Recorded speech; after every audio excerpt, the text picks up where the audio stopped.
Hər vaxtınız xeyir. Sizinlə birlikdə tibbi platformadayıq. Müsahibimiz tibb elmləri doktoru, Azərbaycan Tibb Universitetinin professoru Sədaqət Hüseynovadır. Bugün proqramımız boyunca sağlamlıq haqqında suallarımızı cavablandıracağıq və çox maraqlı müsahibimiz var. Dəyərli professorumuz Sədaqət xanım, xoş gördük sizləri. Sizə bir neçə tibb sahəsi ilə bağlı, həmçinin iş fəaliyyətinizlə bağlı suallarımız olacaq verilişimiz boyunca. İlk sualımız belədir. Sədaqət xanım, siz həkim, alim olmaqla yanaşı həm də bir pedaqoqsunuz. Tələbələrinizi seçdikləri peşələrə maraqları həm həkim, həm də pedaqoq kimi sizi qane edirmi? Təşəkkür edirəm Günel xanım. Belə bir deyim var, hər bir gənc öz dövrünün gəncidir. Müasir gənclər və tələbələr də bizim bu texnologiyalar əsrinin gəncləridir. Bildiyiniz kimi Tibb Universitetinə seçim respublikada ən yüksək bal toplamış gənclər arasında aparılır və mənim tələbələrlə ilk görüşümdə həmişə onlardan soruşduğum ilk sual ondan ibarət olur ki, onlar nəyə görə tibbi seçmişlər və burada üç cavab mən alıram.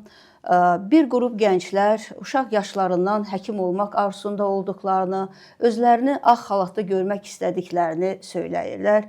İkinci qrup gənc isə onların ailəsində tibb ənənəsinin olması, valideynlərinin tövsiyəsi ilə tibbə gəldiyini qeyd edir. Üçüncü qrup gənclər isə daha müasir mövqe nümayiş elətdirir və həkimin cəmiyyətdə xüsusi bir mövqeyi olduğunu və bu işdə bir maddi marağın olduğunu da qeyd edirlər. Buna baxmayaraq, bugünkü bizim tələbələrimiz müasir texnologiyaya yiyələnmiş, müasir biliklərlə, yüksək biliklərlə Tibb Universitetinə gəlmiş tələbələrdir və onlar bilirlər ki, həkimlik peşəsi çox məsuliyyətli bir sahədir. Burada ciddi bilik əldə etmək lazımdır. Ona görə bu işə də onlar təhsilə çox ciddi yanaşırlar. Mən düşünürəm ki, indiki tələbələrimizin səviyyəsi yetərincə yüksəkdir. Yetər ki, biz onları yaxşı şəraitdə yetişdirib gələcəyi mütəxəssislər edək. Çox təşəkkür edirəm dolğun cavabınıza görə. Müasir həkimlərimiz bizim bir öncəki dövrün həkimlərindən nə ilə fərqlənir? İndi bizim Azərbaycanda həm respublikamızda təhsil almış, həm xarici ölkələrdə təhsil almış yetərincə gənc həkimlər ordusu vardır və bunlar müxtəlif sahələrdə puxtələşmiş mütəxəssislərdirlər. İndiki həkimi bir 20-30 il bundan əvvəlki həkimdən fərqləndirən əsas xüsusiyyətlər ondan ibarətdir ki, bugünkü sübutlu təbabət biliklərinə yiyələnməlidirlər, müasir texnologiyalara, digitallaşmağa, süni intellektlə işləməyə açıq olmalıdırlar və eyni zamanda müasir həkimin əsas tələblərindən biri onun empatik olması, xəstəni duyması, onu dinləməyi bacarması olmalıdır. Tibb təhsilinin hazırki səviyyəsini necə qiymətləndirirsiniz? Bu mövzu maraqlı gəlir. Təhsil proqramında hansı dəyişikliklərə ehtiyac var və hazırda tibb təhsilinin ən böyük problemləri hansılardır? Təşəkkür edirəm Günel xanım. Bu da çox aktual bir mövzudur.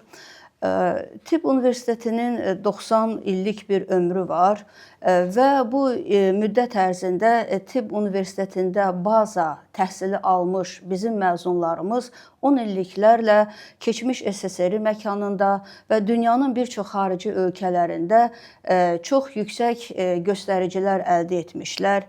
Yəni, ənənəvi olaraq bizim Tibb Universitetinin baza tibb təhsili çox güclü olmuşdu. Müasir dövrün tələblərinə uyğun şəkildə proqramlarımız yenilənmişdir və müasir dövrdə tibb təhsilinə olan tələblər bildiyiniz kimi Avropa, dünya standartları var.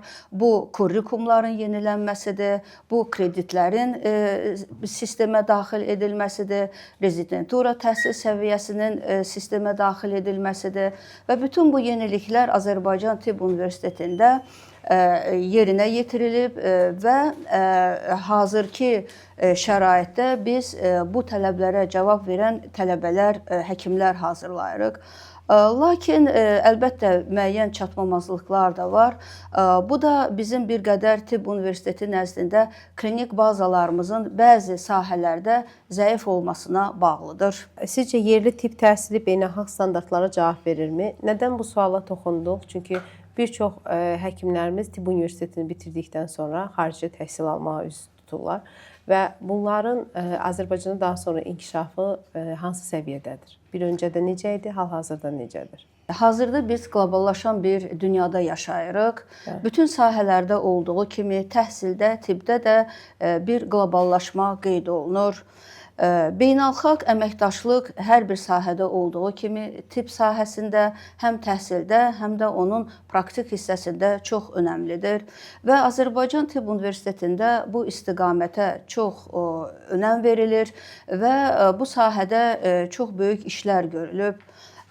Belə ki, dünyanın bir sıra universitetləri ilə əməkdaşlıq əldə olunmuş və ikili, üçlü diplomlu həkimlərin hazırlanması üzərində iş gedir.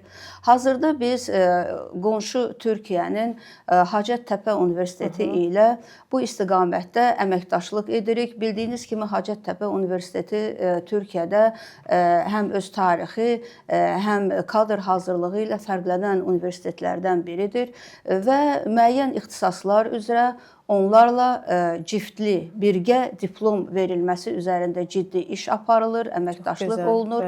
Proqramların eyniləşdirilməsi, kreditlər zaten eynidir. Proqramların eyniləşdirilməsi, tələbə mübadiləsi, rotasiyalar, müəyyən işlərin qarşılıqlı olaraq ya Türkiyədə, ya Azərbaycanda yerinə yetirilməsi istiqamətində ciddi işlər aparılır və yaxın zamanda düşünürəm ki, ola bilər bu ilki məzunlarımıza çatmasa da, növbəti ildəki məzunlarımıza biz artıq ikili diplom verə bilərik. Ona görə beynəlxalq əməkdaşlıq ancaq tədrisin səviyyəsini yüksəltməyə xidmət edir.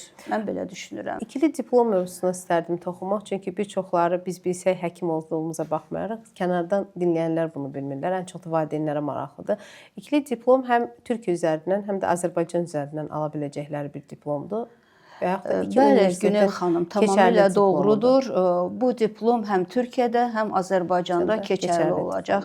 Bizim bu istiqamətdə Avropa ölkələri ilə, Polşa ilə də işlərimiz davam edir. Və uşaqlarımızın, tələbələrimizin daha sonra dünyaya çıxışını daha da asanlaşdırır. Belə deyək də, Azərbaycanda hazırlanan kadrların dünya səviyyəsində fəaliyyət göstərməyi üçün müəyyən baryerlər aradan qaldırılmış olur. Bu çox önəmli bir faktordur.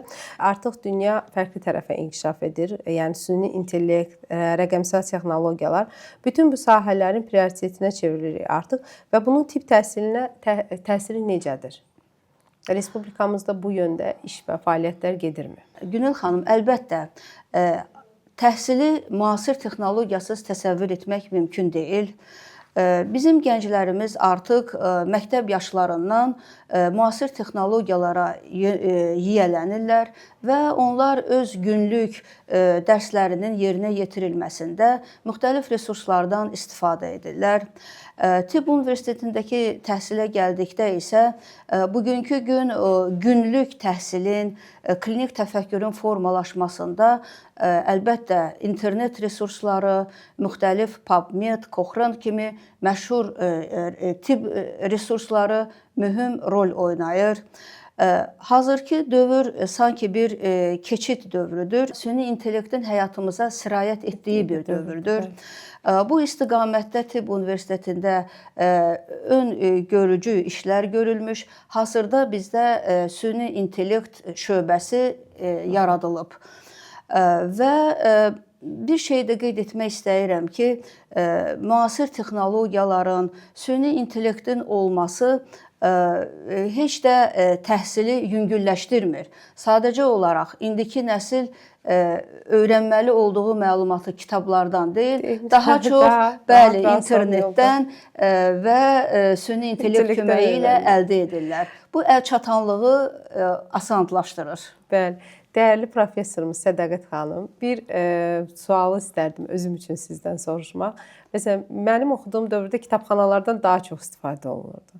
Hal-hazırda bizim Tibb Universitetinin nəzdində olan kitabxanadan tələbələr daha çoxmu istifadə edirlər, yoxsa süni intellekt və müasir texnologiyalara müraciət edirlər?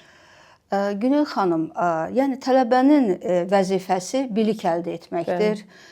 Bizim dövrümüzdə bilik mənbəyi kitablar və kitabxanalar idi. İndiki dövrdə isə bilik mənbəyi hər birinin əlində olan kiçik bir telefondadır. Ona görə tələbələr əlbəttə internet resurslarından istifadə etməyə üstünlük verirlər. Amma bu yaxınlarda mən Tibb Universitetinin kitabxanasına təsadüfən girmişdim və orada nə qədər tələbənin oturub məşğul olduğu məni heyrətləndirdi. Mən də düşünürdüm ki, tələbələr kitabxanadan qaçırlar, amma kitabxanada da yenə kompüterlərlə oturub məşğul olurlar. Ona görə indi belə bir simbioz yaranıb.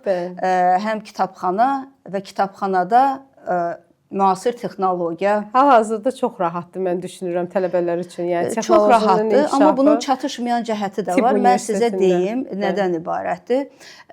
Bildiyiniz kimi bizim bu indiki təhsil sistemimizdə bu sərbəst işlər üzərində qurulmuşdur. Tələbələrlə bizim qarşılıqlı ünsiyyətimiz əsas etibarilə, xüsusən ingilis qruplarında demək, tələbələr bildiyiniz kimi internet məkanında çox saylı hazır sərbəst işlər olur.